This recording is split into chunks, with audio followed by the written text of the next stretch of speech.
নিরীহ পুরুষ মানুষের কঠিন স্ত্রী মন্দ লাগে না। পান খাওয়া, শ্যাওলা ধরা দাঁতে খিঁচিয়ে ওঠা, জুতো ঝেঁটা দিয়ে পেটানো, সব শেষ জীবনের প্রেমে মন্দ কি? কদিনই বা বাঁচবেন তিনি, এইটুকু সময়ে টক ঝাল মিষ্টি সম্পর্ক উপভোগ করতে পারবেন।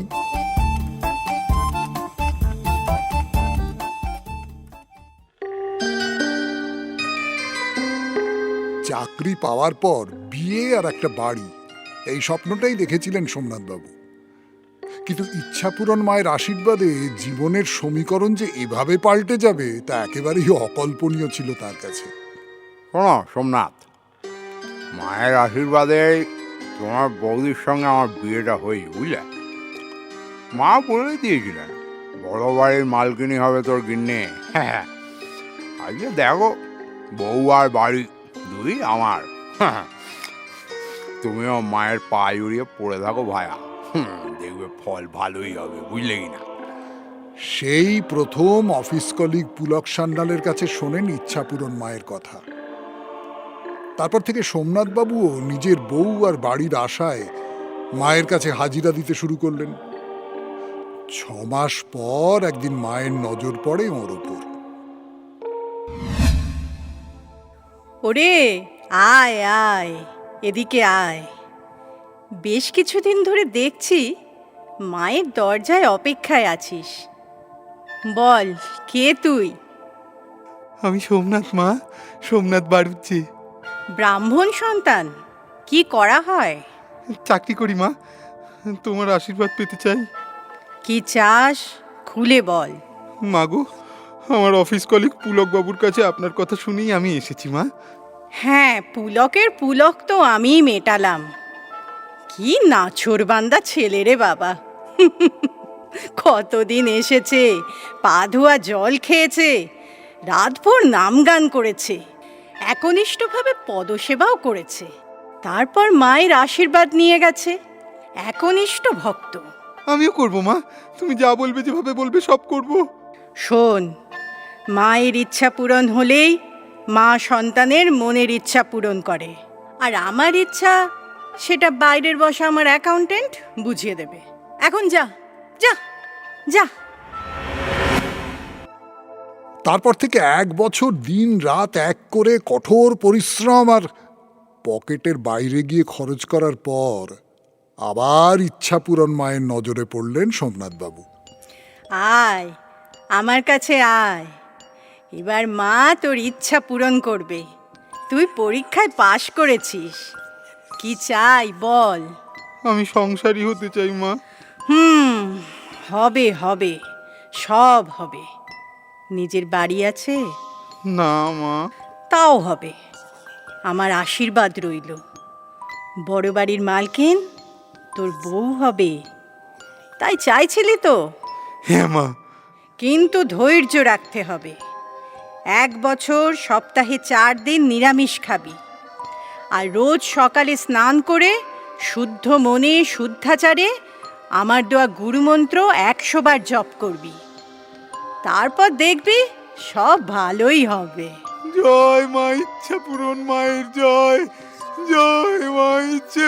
বাবু, ও বাবু, বাবু গো, ওঠো ওঠো, সকাল হয়ে গেছে, ওঠো, মুখে যাবে জল দাও। কে কে কে? প্রত্যেক দিন পারুলের ডাকে এইভাবেই ঘুম ভাঙে সোমনাথবাবুর।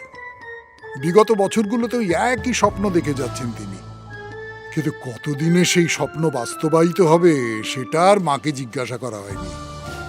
তাই 60-এর কোঠায় দাঁড়িয়েও কুমারত্ব গোছাতে পারেননি। কিন্তু তার জন্য ওর মনে কোনো আক্ষেপ নেই। বিনা খরচে বউ আর বাড়ি, এ কি চারটিখানি কথা? এই নাও চা, এই তারপর টাকা দাও। বিপিন বাবু এসেছিল ভাড়ার টাকা চাইতে, আমি বলেছি বেলায় দিয়ে আসবো। কবে যে তোমার বেটা হবে, আমি একটু তবে শান্তিতে হাত পা ছড়িয়ে থাকতে পারবো। ওই ভবিষ্যৎবাণীর জন্য পুরো জীবনটাই ভাড়া বাড়িতে কাটিয়ে দিলেন সোমনাথ আর তার কাজের লোক পারুল। আরো বেশি করে খোঁজ লাগা, তবে তো কাজের কাজ হবে। লাগিয়েছি গো, এবার একটা ভালো খবর হয়েই যাবে, দেখো। এই বিয়ের ব্যাপারে পারুলের দায়িত্ব কম নয়। এলাকার মধ্যে একটা বিশাল নেটওয়ার্ক তৈরি করেছে সে। আশপাশের বাড়ির কাজের লোক, রান্নার লোক, দুধওয়ালা, ফ্ল্যাট বাড়ির সুইপার, বাজারের সবজি বিক্রেতা মাসি, এমনকি রাস্তার ধারে আর মন্দিরের সামনে বসা ভিখারিও তার ইনফর্মার। সোমনাথের খরচে এরাই একদিন খোঁজ দিত বিবাহযোগ্যা মেয়ের, এখন খোঁজ দেয় বিধবা ডিভোর্সিদের। কি আর করা, সময়ের সঙ্গে চলতে হবে তো। না না, শুধু পারুলের নেটওয়ার্কের উপরেই নির্ভর করে বসে থাকেননি সোমনাথবাবু। খবরের কাগজ থেকে ঘটক সব প্রক্রিয়াই চালিয়েছেন তিনি। কত যে চিঠি লিখেছেন তাও গোনাগুন্তির বাইরে।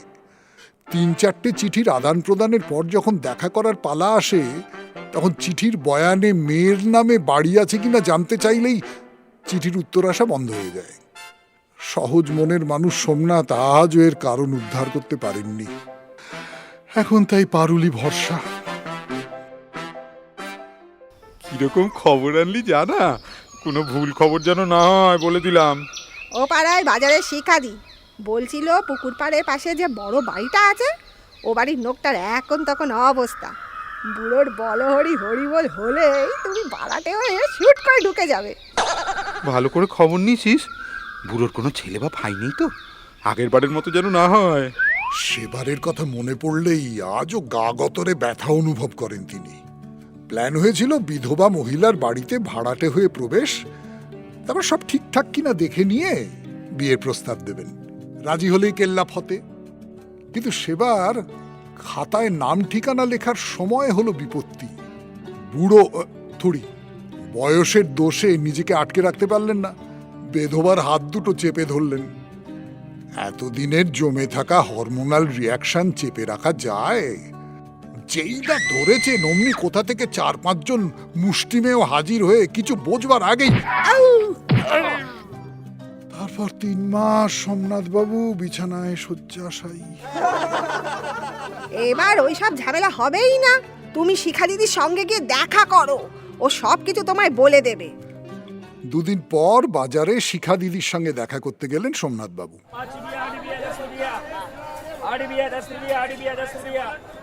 তুমি কি শিখা? হ্যাঁ আমাকে পারুল পাঠালো। ঠিক আছে, ও বলছিল বাবু আসবে। কি নেবে নাও, তারপর কমিটি দিচ্ছি। ভালো পটল আছে, বেগুন আছে, ঝিঙে আছে, টমেটো আছে। নাও বাবু, কি নেবে নাও। না না, আমি সবজি নেব না। তাইলে ভালো পালং শাক আছে, নেবে? একদম তাজা পুঁই শাক আছে, নোটে শাক আছে, নারকোল আছে। নাও না বাবু, নাও। আরে না না, আমি শাক সবজি কিছুই নেব না। পারুল তোমাকে বলেনি পুকুর পাড়ে সেই? ওরে হারামজাদা মিনছে, তোর পেটে পেটে এত রস, বলে কিনা আমি পুকুর পাড়ে নিয়ে যাবে? পুরো শখ কম না শালা। আজ বাদে কাল চিতে উঠবি, আমার সঙ্গে ঢ্যামনামো করতে এসেছে। শিখার চেঁচামেচি শুনে লোক জড়ো হয়ে যায়।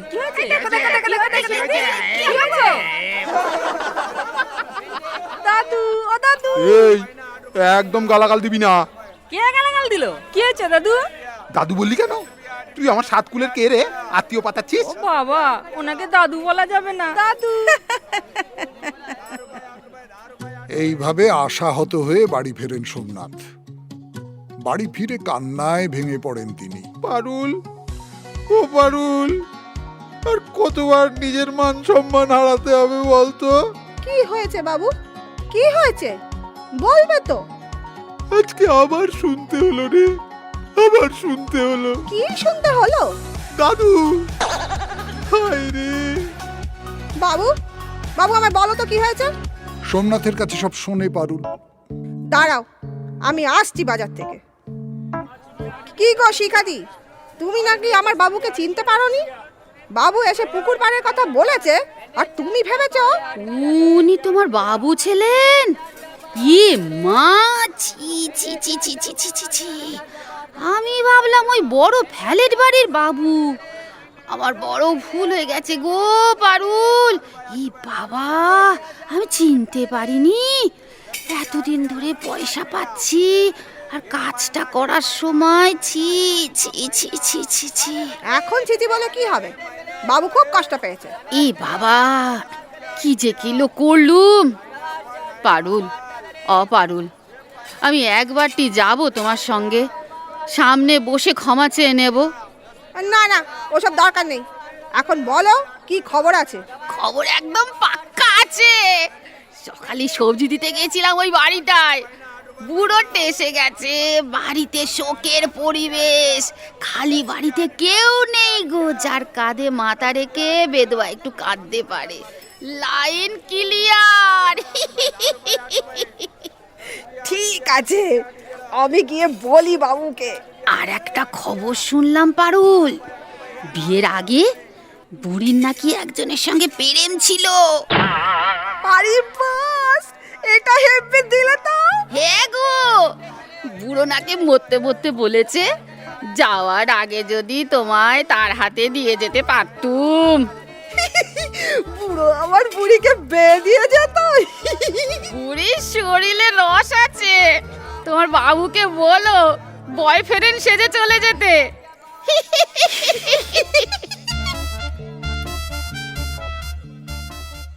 নিজের ইনফর্মারদের কাছ থেকে খবর জোগাড় করে বাড়ি আসে পারুল। বাবু, ও বাবু, বাবু, বাবু, ও বাবু, আরে কি হলো, এত চেঁচাচ্ছিস কেন? একটা হেব্বি খবর পেয়েছি, দাঁড়াও একটু জল খাই। লাইন একেবারে ক্লিয়ার। শিখাদি বলল বুড়ো ভগবানের কাছে চলে গেছে, বুড়ির পাশে কেউ নেই। ঠিক আছে। জানো, ওই বেদবার বিয়ের আগে একটা নাগর আছে। আচ্ছা, রস কম না, বুড়োকে সব বলেও দিয়েছে। পারুল ওভাবে বলে না। আচ্ছা বাবা, ঠিক আছে, খবরটা কিন্তু একদম পাক্কা। বুড়ো যাওয়ার আগে গিন্নির হাত ধরে বলেছিল তোমাকে যদি বগলুর হাতে দিয়ে যেতে পারতুম তাহলে উপরে গিয়ে শান্তি পেতুম। বগলু? উহুঁ, কেমন যেন গন্ধ গন্ধ মনে হচ্ছে। বিয়ে হয়ে গেলে একটু ফিসফিস করে মেয়েকে নিও, আর গন্ধ লাগবে না। এবার শোনো, তুমি বগলু হয়ে যাবে, তারপর ভাব জমাবে, তারপর প্যা প্যা প্যা প্যা প্যা প্যা প্যা। দুদিন পর পরিকল্পনা মতো সোমনাথ বাবু এসে পৌঁছন সেই পুকুর পাড়ের বাড়িতে। আহা, কখন যে দেখবো তাকে। সদ্য পাট ভাঙা সাদা শাড়ি, মুখে চোখে কষ্টের ছাপ, এলোমেলো চুল। কিন্তু এখানে তো অনেক সাদা শাড়ি ঘুরছে, কে সে বুঝবো কি করে? অন্য লোকজনও আছে। তবে যে পারুল বলল বাবু লাইন একেবারে ক্লিয়ার, বুড়ির পাশে কেউ নেই। কিন্তু এখন উপায়? আমি কার বগল মানে থুড়ি বগলু কিছুই তো বুঝতে পারছি না। না, এক জায়গায় দাঁড়িয়ে থাকলে তো চলবে না, আমাকেই খুঁজে বার করতে হবে। মা, মা গো, মা আশীর্বাদ করো মা। চলতে থাকি, চলতে থাকি। সাদা শাড়িতে কাউকে দেখলেই একবার হালকা করে বগলু বলবো, ঠিক চিনতে পারবে। বগলু, বগলু, আমি তোমার বগলু। কে বলো, কাকে খুঁজছেন? এই যে, এই যে শুনছেন? এ নয়, এ নয়, দেখি ওদিকে একবার। বগলু, বগলু, তোমার বগলু, আমি ফিরে এসেছি। না না না, এ হতেই পারে না। এই তো চুল নেই, দাঁত নেই, শরীরটা বিসর্জনের পর ভেসে ওঠা কাঠামোর মতন। মা, মা, মা গো, সব ঠিক করে দাও মা। আর তো কাউকে দেখতে পাচ্ছি না। হ্যাঁ, এই যে আমি বগলু এসেছি তোমার কাছে। কি হয়েছে মিশু? কি চাই বলো না। ও মিশু মশাই, এই যে শোনো না গো, এই যে, এই যে, কোথায় পালাচ্ছ গো? বাড়ির লোকজনের তাড়া খেয়ে সোমনাথ পালাতে গিয়ে ধাক্কা খায়। এই এই এই এই এই উড়ি বাবা রে, ধরো। তারপর জ্ঞান হারায়। কিছুক্ষণ পর জলের ছিটে আর পাখার হাওয়ায় জ্ঞান ফেরে সোমনাথের। মুখের সামনে ভিড় করে সবাই গুঞ্জন করছে। ফিরছে, ফিরছে, জ্ঞান ফিরছে, এই তো, এই তো, জ্ঞান ফিরছে, এই তো, জ্ঞান ফিরছে। এই তো সেই বুড়ো বগলু বগলু বলে ঘুরছিল। আমি কোথায়? বড় ধাক্কা। উহ, লরি, লরি। আপনি লাগেনি তো? হ্যাঁ, না তো। সোমনাথ তাকায়। পুরোপুরি দেখতে পায় না এনাকে। আসলে দেহ সৌষ্ঠব ডিঙিয়ে মুখ পর্যন্ত দৃষ্টি পৌঁছতেই পারে না। বেশ স্বাস্থ্যবতী। এখন বুঝতে পারছেন এরই ধাক্কায় ভারসাম্য হারিয়েছিলেন তিনি। তবে এই কি সে? উনি যার বগলু? লজ্জায় গুটিয়ে যান সোমনাথ। একটু ফাঁক দিয়ে মুখের দিকে তাকান সোমনাথ।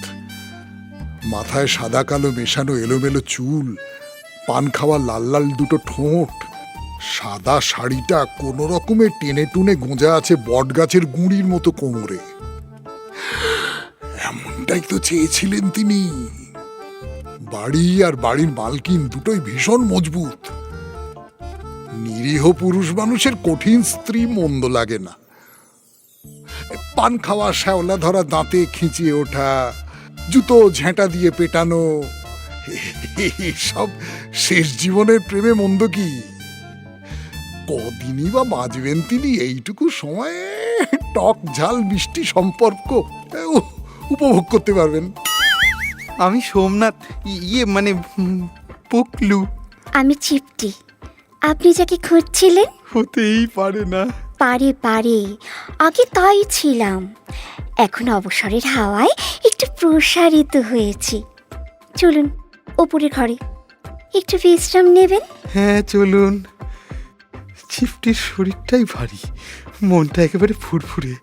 এত লোকের মাঝখানে আমায় আলাদা করে বিশ্রাম নিতে ডাকলো। আমি একটু একটু করে প্রেমে পড়ে যাচ্ছি। আসুন, ভেতরে আসুন। বাহ, বিশাল ঘর। তোমার বাড়িতে আছে এই রকম বড় ঘর? হ্যাঁ হ্যাঁ হ্যাঁ, আছে তো, আছে। আমি তো ওই ঘরেই থাকি। আর কি থাকে? আমি একাই থাকি। বিয়ে করনি? না তো, সারা জীবন তোমার কথা ভাবতে ভাবতেই কেটে গেল। কি ভাবতে আমার ব্যাপারে? এই যে তুমি এখন কেমন আছো, আগের মতোই আছো কিনা, নাকি পাল্টে গেছো? কি দেখলে? যেমন ছিলে তেমনি আছো, একটু বদলাওনি। আচ্ছা, তোমার সঙ্গে আমার শেষ কবে দেখা হয়েছিল মনে আছে? আমার সঙ্গে ওই ওই ওই ওই ওই তো ওই যেদিন যেদিন তোমার বিয়ে হলো। সেদিন তুমি কোথায় ছিলে? বাড়িতে বাড়িতে বসেছিলাম, মন খুব খারাপ লাগছিল তো তাই। আমাকে বিয়ে করলে না কেন? তোমার বাবা মা রাজি হলো না যে। আমাকে নিয়ে পালিয়ে যেতে পারতে তোমার বাড়িতে। আমার তো বাড়িই নেই। এই এবার বলো তো জাদু, কেন এসেছো এখানে? শ্রাদ্ধ বাড়ির ভোজ খেতে? না না না না, আসলে আসলে ইয়ে মানে হয়েছে কি, মানে কি কি কি হয়েছে আমি জানি, গল্পটা বলি। যখন বুঝলাম আমার বরটা খুব শিগগিরই ছবি হয়ে যাবে, তখন একটা প্ল্যান করলাম। বুড়োকে বললাম, তুমি তো চলে যাচ্ছ, আমাকে দেখবে ভেবেছো? এখন যদি বগলুদা থাকতো তাহলে কি ভাবতে হতো? পুরুষ মানুষের অহং সব সইতে পারে, বউয়ের প্রেমিক সইতে পারবে না। হলো তাই। বুড়ো দুদিনের মধ্যে চলেও গেল। আর যাওয়ার আগে আফসোস করে আমায় বগলুর হাতে না দিয়ে যেতে পারার কথাও বলে গেল। আমার মনেই হচ্ছিল কেউ না কেউ ঠিক আসবে বগলু সেজে, তবে এত তাড়াতাড়ি আসবে ভাবিনি। এবার বলি, এত প্ল্যানের কি দরকার ছিল? ছিল ছিল বুড়ো মরার আগে সবার মধ্যে বিধবা হওয়ার পরই নিয়ম কানুন নিয়ে গুজগুজ শুরু হয়ে যায়। কি খাবো কি পরবো শুনে শুনে কান মাথা সব চলতে থাকে। ছোট থেকে আমি না খুব খেতে ভালোবাসি, আমার চেহারা দেখে সেটা বোঝাই যায়। তাই ভাবলাম, জীবন আমার, বাড়ি আমার, আরেকবার বিয়ে করতে বাধা কোথায়? তুমি করবে তো আমার বিয়ে? হ্যাঁ করবো তো। আহারে কি মজা! এসো দুজন দুজনকে জড়িয়ে ধরি।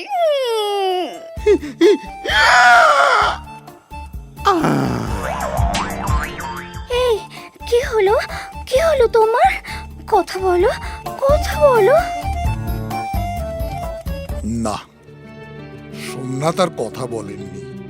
কারণটা এতদিন পর বিয়ের খুশিতে, নাকি এত কাছ থেকে প্রথম নারী সান্নিধ্য, নাকি চিপটির জড়িয়ে ধরার চাপ, নাকি বউ আর বাড়ি একসঙ্গে পাওয়ার খুশি কোনটা যে তার হজম হলো না সেটা আর জানা হয়নি।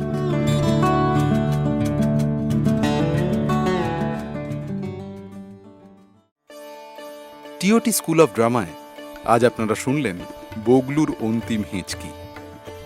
পরিচালনায় অনির্বাণ দাস। নাটক অন্তরা মিত্র। ন্যারেটর সৌমিত্র বসু।